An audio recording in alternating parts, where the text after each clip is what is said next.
Good morning, everyone. Namaste. I'm going to call in Archangel Michael to cleanse the space, to clear out all negative and lower vibrations from our mind, body, and soul, home and hearts, placing the white light of protection on us with this blue seal. And we are going to be reading more, guys, out of my Don't Believe Everything That You Think book. Why Your Thinking is the Beginning and End of Suffering. And we currently are still on chapter 2, the root causes of suffering. It says, our feelings do not come from external events, but from our own thinking about the event. Absolutely. Therefore, we can only ever feel what we are thinking. Let's hypothetically say that you really do not like your job and it causes you enormous amount of stress, anxiety, and frustration. It pains you even to set foot in the building where you work, and you just think about your job makes you furious. When you're thinking about your job, you're just sitting on a sofa with your family watching a TV show together, but you are fuming at the thought of your job. Everyone else is having a good time except for you. At this moment, everyone else in your family is having a different experience of life than you, even though the same event is currently happening. Just as the thought of work created a whole different perception of reality, even though you're not physically at work. If that were true, the external events cause us to feel the way that we feel inside.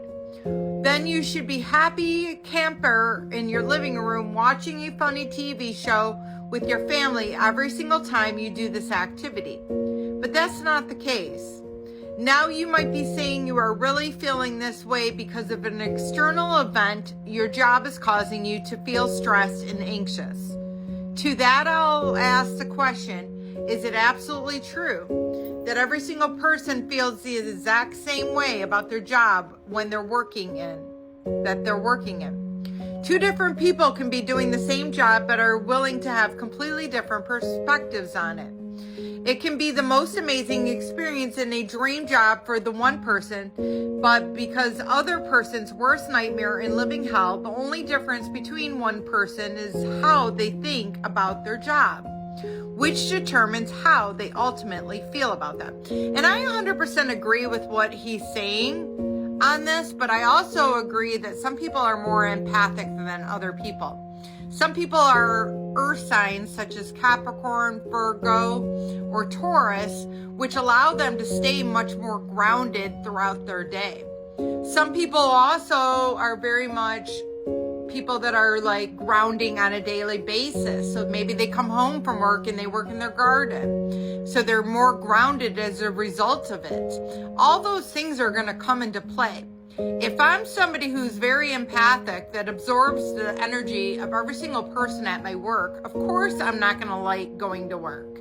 But if I'm somebody who really doesn't affect me, I don't feel the emotions and feelings of other people. It doesn't really bother me how other people are reacting. 333 on the timer. That is not going to affect you. So I don't agree with him in stating it's all a way of thinking, because people that are empathic, such as myself, I feel the emotions just walking into a room of people. I don't even like to go to the grocery store as a result of it. It's not the actual location. It's not the actual job. It's the fact that maybe there's somebody there that is a narcissist. Maybe there's somebody there that is absorbing my energy. So I don't want to get on a rant, but you might also feel these same feelings. And I want you to know that that is okay.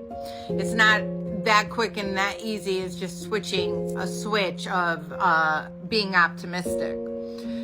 So let's return to your original scenario of hypothetically not liking your job. Remember how stress and anxiety and frustration it causes you when you think about it. Let's do a quick thought experiment about how and answering the question below. Who would you be without the thought that you hated your job? Take 1 minute to see what comes up for you and don't move on until you do that. If you don't think it, truly let the answer surface from within you without that thought. You will most likely feel happy, peaceful, and free and light. I also want to bring up the fact that some people are getting underpaid at their job, and a lot of times, or they're not being able to utilize maybe a skill that they have that their work is not allowing them, so they feel stifled at their job.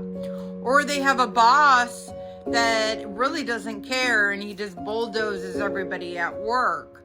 So those things also come into play. If I'm somebody that this is the best type of job I'm ever going to get, I'm obviously going to feel happier at a job than a job that I'm getting underpaid and I don't feel recognized for my worth at that job. I'm not going to be as happy at those places. And then in those circumstances, I do believe that you should start looking for another job. I'm not telling you to quit your job before you find another job, but start looking for another job where you do feel like you're going to get paid what you deserve, and you do feel like your voice is going to be valued at the new place. So in those circumstances, I think you should leave. Now, as far as the empathic person, I feel like you should be shielding yourself. So I always, every morning, I ask, and it's my intent to surround myself in a seamless mirror cocoon of Christ's white light to protect me now, forevermore, and always. So be it is done. I also, when I come home from work, I call back my energy from every person, place, entity, every space, portal, time, dimension, every attachment vessel where I left it, anyone or anything attempting to siphon my energy.